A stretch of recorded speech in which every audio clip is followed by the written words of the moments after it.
Thank you for, I think, really helping to set the stage for the rest of the conversations we're going to have today. We are now officially kicking off with our food theme part of the session today, and I would like to introduce my colleague, Ginny Ravelo. Some of you may know her byline. She also writes our Devex Dish newsletter, which is our weekly checkup newsletter, which is our weekly health newsletter. But you should be subscribed to Devex Dish, which is our weekly newsletter on transforming food systems.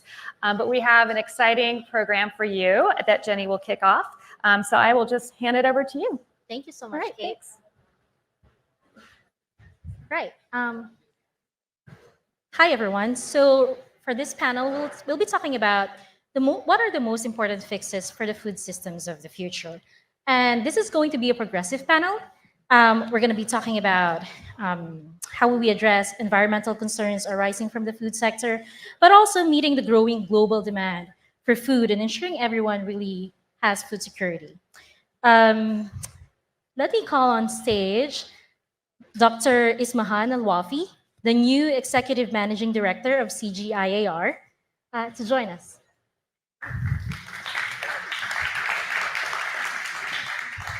Well, we've been hearing a lot about food already this morning, right? But Dr. Ismahane, and just to let everyone know, Dr. Ismahane just officially started as the director of CGIAR during COP. I think December 1, is that correct? But you've been working in this area for so long. So maybe we've heard a lot about food, but I'd like for you to help set the stage for us.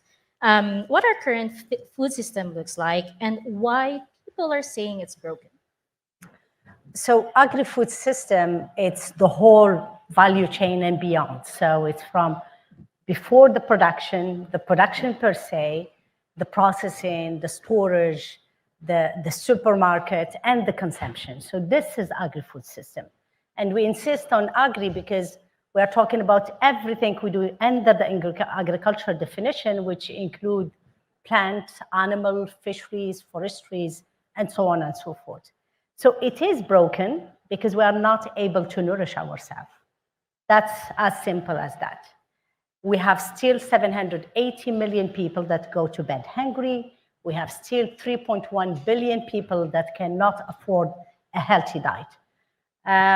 In my time as chief scientist of FAO, we did a lot with the indigenous people.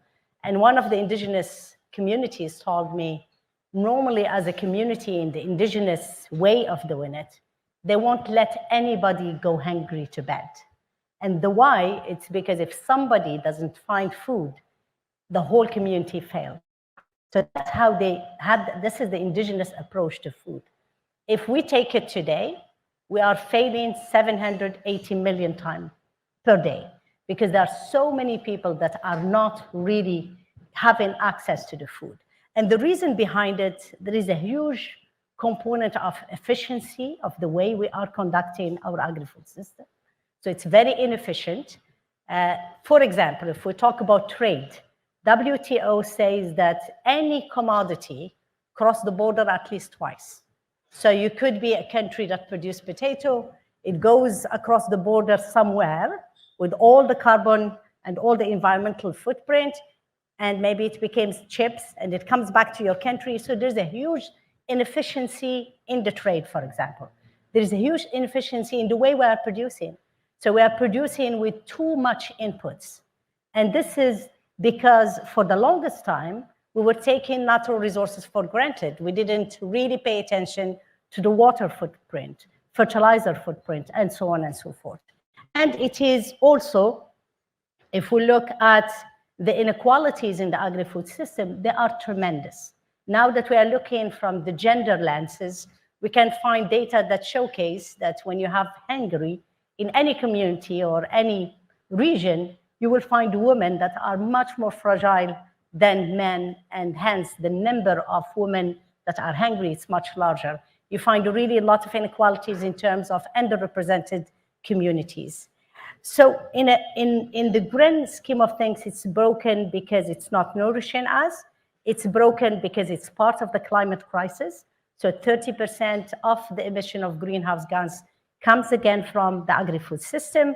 And it is broken because we haven't been able really to use agriculture to uplift people from poverty. And there is data that shows again that the best way really to end hunger and poverty is through agriculture, because we have a large number of rural communities that are working in this sector, and they require a lot of help when you talk about ending hunger and reducing inequalities and poverty. Let me focus on that 780 million people. That's a huge number of people going to bed hungry. I was reading an article, and maybe, I don't know if this is correct, but the world is producing enough food, they say, and yet millions of people are still suffering from hunger and going to bed hungry. How worse can it get with climate change? So what we are saying is that the situation gonna get worse as the global warms.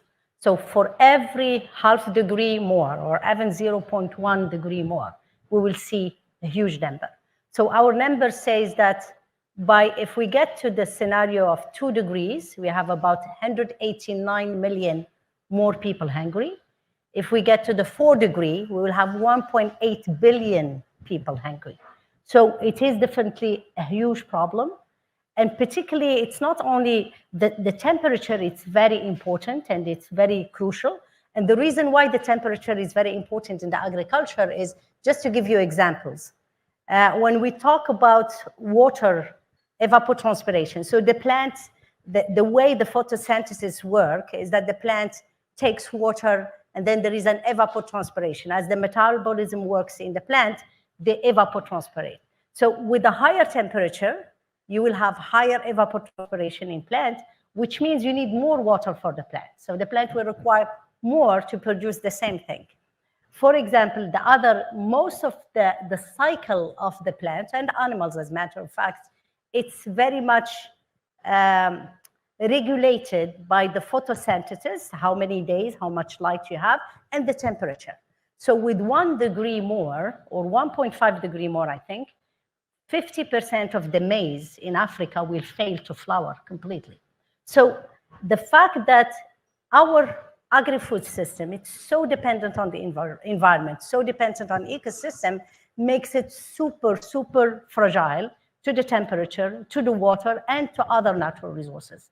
And that makes it really that it's a sector that, yes, part and parcel of the emission, but it's also a sector that nourishes people. I always say, I definitely can survive without a phone or without a TV, but I cannot survive without food. All of us, we need that food. But it's also a sector that sequesters a lot and we are not recognizing it. So the fact that, I always say carbon sequestration, when we talk about where does the carbon store? It's in soils, it's in water, and it's in plants, not only trees, even in your annuals, even in your perennials. So the sequestration capacity of the sector is huge. We are not yet using it properly. So maybe if we calculate the sequestration, we wouldn't be only net carbon. We could be sequestering more than emitting, and we will be in the minus. We will be part and parcel of the solution. And the way we are not doing it is mostly methodologies and capacity to really calculate how much the sector is sequestering. But I'm a big believer that it has to be central in the climate crisis and in adaptation and mitigation to climate change, because the sector is the only one that's sequestered to start with. And that sequestration capacity, we need to calculate it, quantify it, monetize it, pay for it to the farmers that produce food.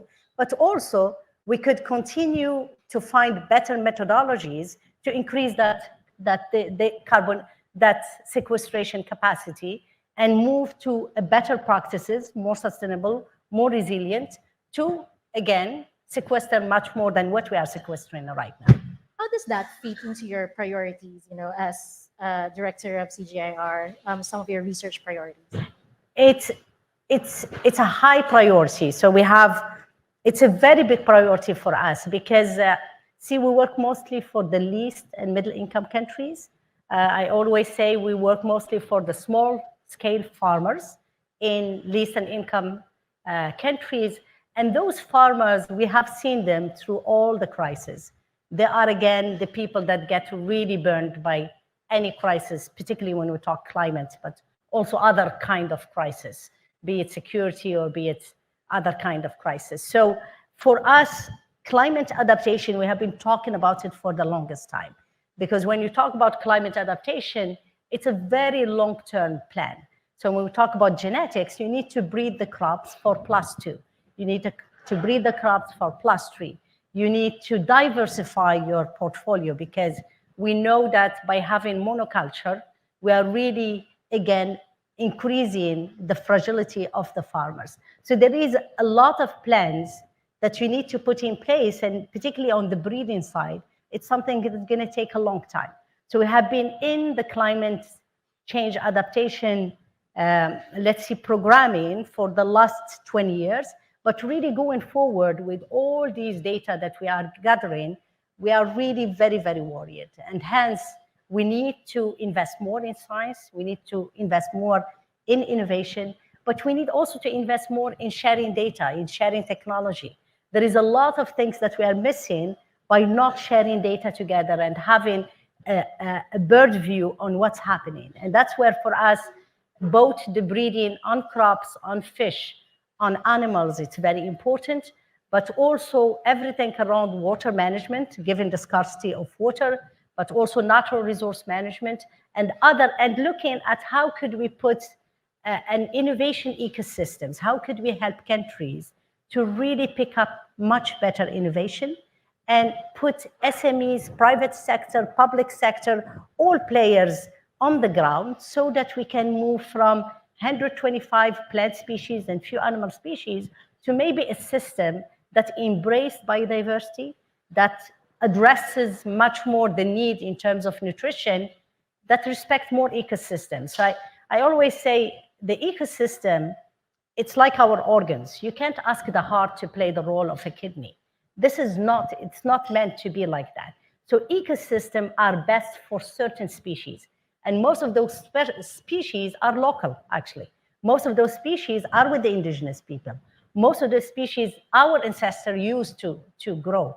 But with the globalization and with, again, this inefficient trade that we have been producing the same thing, and we have been squeezing our ecosystem to produce what we want, not what they can produce.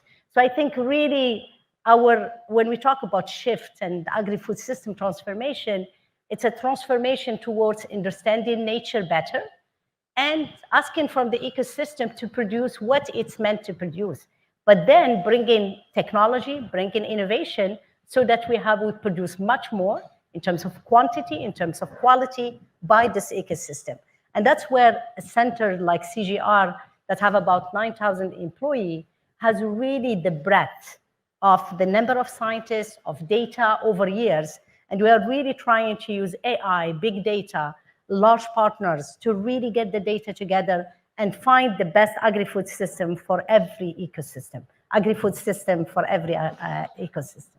We have 2 minutes left before we're joined by our other panelists, but I do want to ask you, because we're at COP, if given the chance to address the COP28 negotiators, what's one fix would you like them to do to address some of these difficult, really challenges in the system?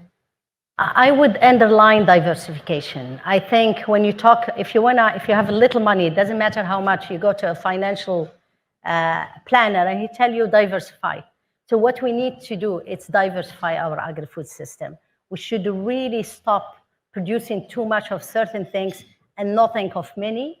And we need to do that again by respecting the data, the information, what we know, and by looking at the modeling, how the environment is going to be, so that we are a little bit ahead of the curve. So diversification will be the most important. Well, I'd like to call on stage. Thank you so much for that, Dr. Ismahane. Thank you. I'd like to call on stage our two other panelists, Dr. Zitouni Ould-Dada, Deputy Director of the UNFAO, and Gernot Laganda, Director of Climate at the World Food Programme. Well, let me just move. Good to see you. Yeah, these you are. The stage is big. So okay, let me start with Dr. Zitouni.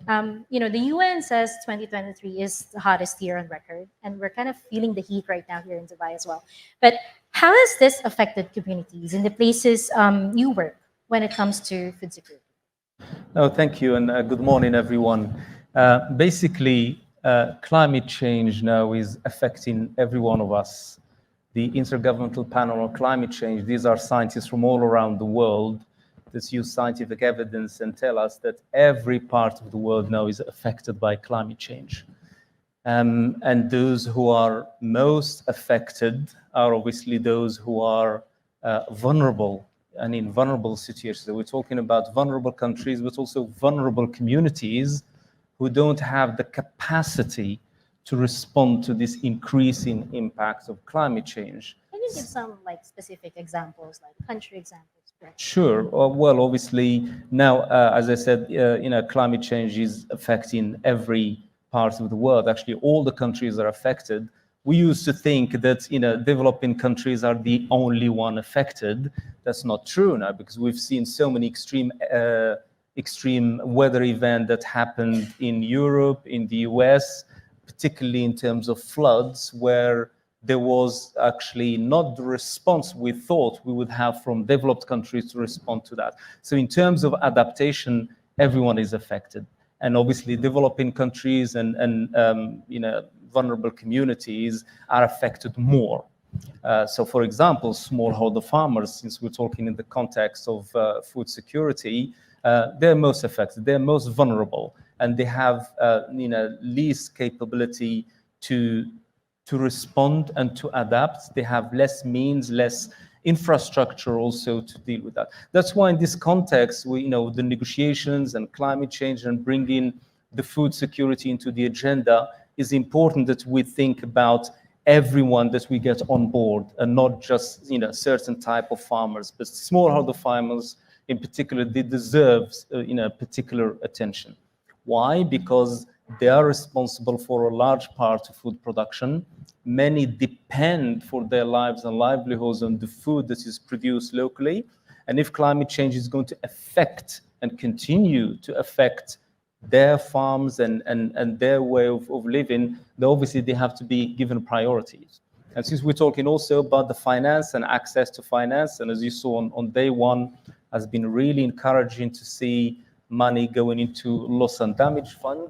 And that's really good to put food security in that picture and make sure that the communities who are most vulnerable benefit from that financing that is going to support communities to adapt to this situation that is becoming real.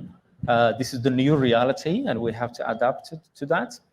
And I think it's important also that we think about the differences in local context as well. I think we talk about farming and farmers in general, but there are differences between regions. There are differences even within the same country.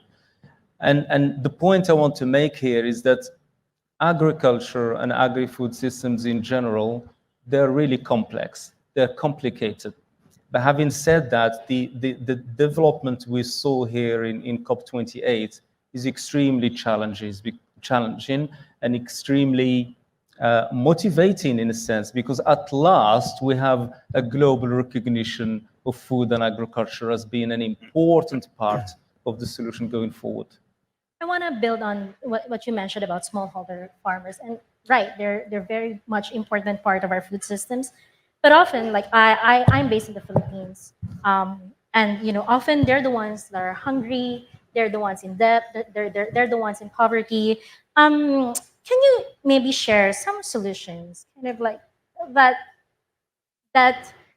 make sure that farmers are also part of the solution, and they're not just receiving top-down, decisions from governments or maybe organizations? Sure, that's a very good point. Thank you, particularly in this context, for instance. And even I think in countries when we're designing policies and talking about building capacities in developing countries and helping smallholder farmers, we should not do that in isolation. We have to involve these communities and understand if what we're trying to design actually is going to really respond to their needs and their challenges.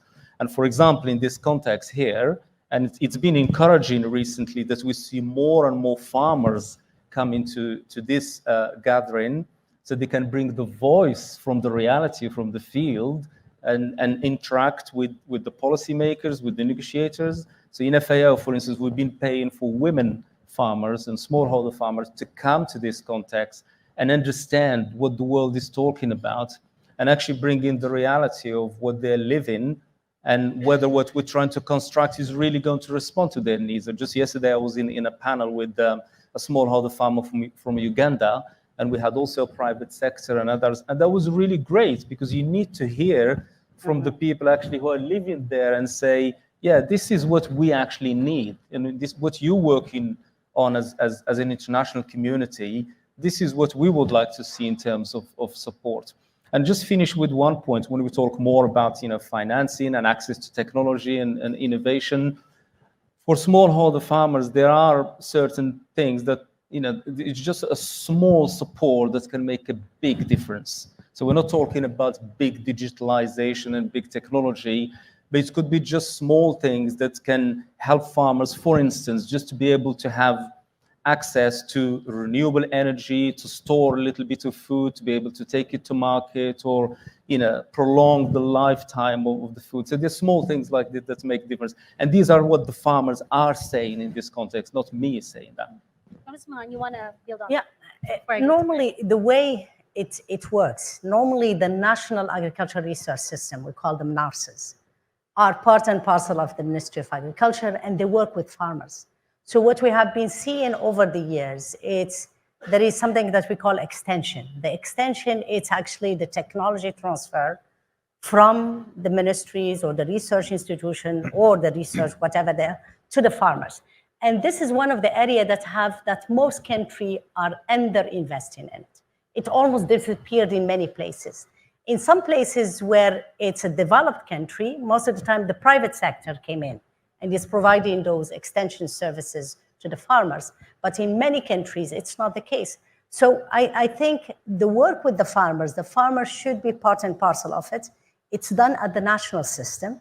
And even when we come from the international, we should use the national system. We should embark in that communication.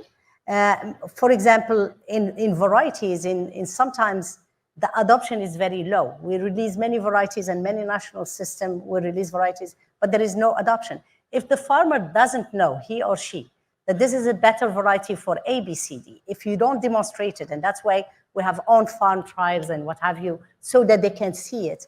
If it doesn't respond to their need, it's very difficult. So there is one side, it's a tech transfer, it's the extension, it's the communication. The other side is the costs. In many developing countries, varieties are too expensive. Fertilizer are too expensive. Irrigation is very expensive.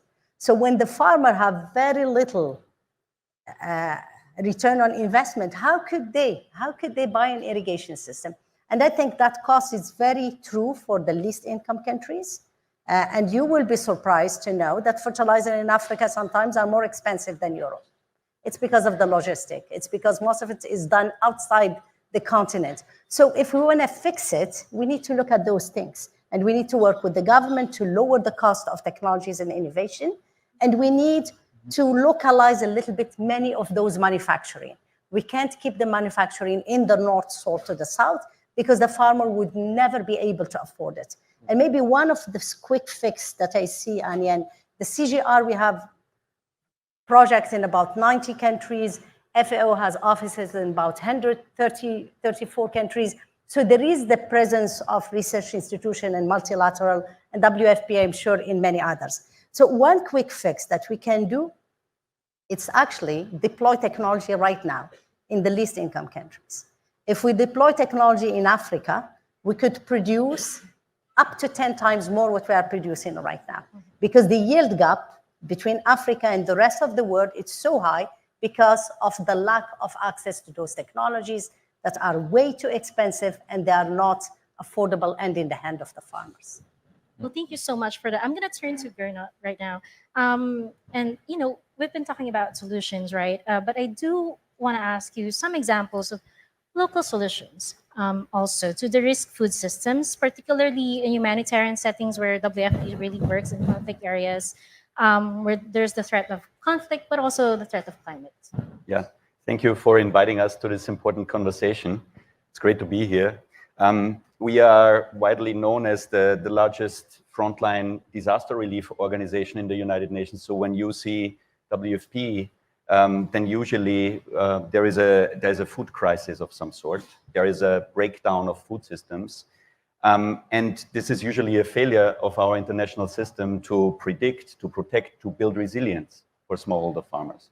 So in the places where food security is the worst, there is a big overlap between climate change as a driver of risk, social tensions, institutional fragility. And here in the COP28 discussions, you have seen a day focused on climate relief, recovery, and peace that focused essentially on this very question: how can we get better support and more finance to smallholder farmers, to people who are basically caught between conflict and climate. So the solutions in these places cannot be delivered in the same way like we deliver, for example, humanitarian support. They need to be anchored in local institutions. And the good news is that these solutions are neither very high-tech nor require extensive delivery pathways. We're talking about disaster preparedness. We're talking about a functioning natural resource base, about healthy soils, about water resources management. We're talking about early warning systems, access to weather information. We're talking about participatory processes that work with smallholder farmers to basically develop a protective system at the local level that works for them. So an example I can give you is Somalia. Somalia, when you ask somebody what climate action in a country like Somalia would look like, people will really believe you cannot do climate action in Somalia because it is a conflict-affected context, it is a humanitarian context. Right. You have 17 million people in Somalia, around 6 to 7 million are acutely food insecure, but Somalia has food systems. 70% of the GDP of Somalia is reliant on agriculture. 80% of jobs are reliant on agriculture. So if these food systems, these localized food systems do not work, and we're talking about crop-based food systems, livestock-based and fisheries-based food systems, if there is a breakdown, then there is a really big ripple effect through the economy. And the way we tend to work in these contexts is usually a layered approach. So the resilience programs that we work on are all integrated. They have a foundation of natural resource regeneration, soil regeneration, water resources regeneration, cleaning up of drainage systems. But on top of that, there needs to be access to information, access to early warning information, and a layer of financial protection, because if you, as a smallholder farmer, based on a flash flood, which we, for example, had just this November, if you do not have any financial protection to recover from this shock, the only other solution you have is to move and to become dependent on handouts.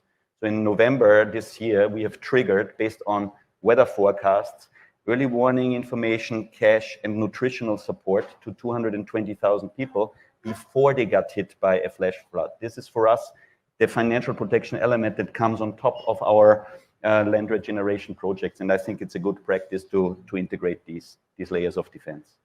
No, I was reading a recent report by WFP. Hunger persists for as many as 333 million people globally in 2023 across 78 countries. Yeah. How can COP28 change that? So, or help change that situation? Yeah. To my mind, there are really 4 lines of defense that stand between us as the international community and a catastrophic impact on a vulnerable smallholder farmer in a country like Somalia. The first line of defense is climate change mitigation. And since this is COP28, we had 29 years of consecutive emission rising and temperature curve not bending. So we are failing on climate change mitigation. But this is really the one that I think we need to use as a measurement on whether any COP is successful, because this drives all the other problems that we have in our food systems. Second line of defense is then adaptation. You might have seen the adaptation gap report from UNEP. We have about a 10th to a 15th of funding in the international multilateral system to support climate change adaptation. So it's too little, too late. Then we shift into loss and damage, which means already compensating for things that we have neither mitigated out of or adapted to, which is also, we're talking about $600, $700 million that have been pledged here at COP, but it is by far not sufficient to protect people. To my mind, what we need to do is to drive all these lines of defense with the same urgency. That it means we cannot just shift the problem from mitigation and say, okay, we're failing there, let's adapt. Now we have failed in adaptation, now let's do loss and damage. Because ultimately, if we fail in loss and damage, the next thing is life-saving humanitarian assistance. And even there, we work in an international system that is highly underfunded. So we cannot save the lives of everybody who is in harm's way with the current humanitarian aid that is in the system. I want to build on just the loss and damage because everyone's been talking about that. How much of that money will actually go to smallholder farmers? Will smallholder farmers be able to access that money? To whom are you asking the question? Anyone? Everyone? Go ahead. Do you want to start? Yeah, I can possibly say with certainty. Well, I can say with certainty that a lot of the money that's pledged here is not going to go, for example, to a smallholder farmer in Afghanistan. People in Afghanistan, many of which are not represented by their governments, do not even have a government representation here, right? So the current multilateral system of climate finance is not piping either loss and damage or adaptation funding through the government, and from there it does not reach the local level. So we do not have connectivity, and we need to use very localized mechanisms working through farmer groups, schools, to get that support there. So there is a disconnect, especially when we talk about the most fragile, vulnerable, conflict-affected countries. Probably the countries that are already able to work through their national governments, where you have connectivity between national, provincial, district, local level, those are best positioned to work with these funds. But it means that we will have a two-class society, a two-class global village, where one set of countries will be able to work with climate finance mechanisms, and another set of countries will be relegated to mostly humanitarian finance. Me too. Yeah, you want to go ahead? No, no. Yeah. We don't have much time, but if you Yeah. feel like just So very short. I have data that shows so far 0.3% of the climate finance is going to smallholder farmers. It's a data that is published, 0.3%. So loss and damage, it's already very good that we are talking about loss and damage. So now we need to raise that funds for loss and damage, and we have to make sure that we have mechanisms to make it to the smallholder. But it's unheard of. It started in COP27. It's a wonderful fund. We need to encourage countries to put in it, and then put mechanisms that will make it go to smallholder, because 0.3% so far, it's zero, actually.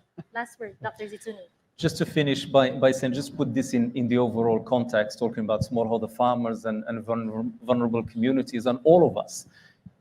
Wherever we do, all these processes and initiatives, unless they reach people and change people's lives, then they're not going to make any difference. I think that's the final test. Everything we do in these negotiations, every work we do, it has to translate into something meaningful in improving people's lives. That's the best way, I think, to wrap this panel. Thank you so much to our Thank you. panelists.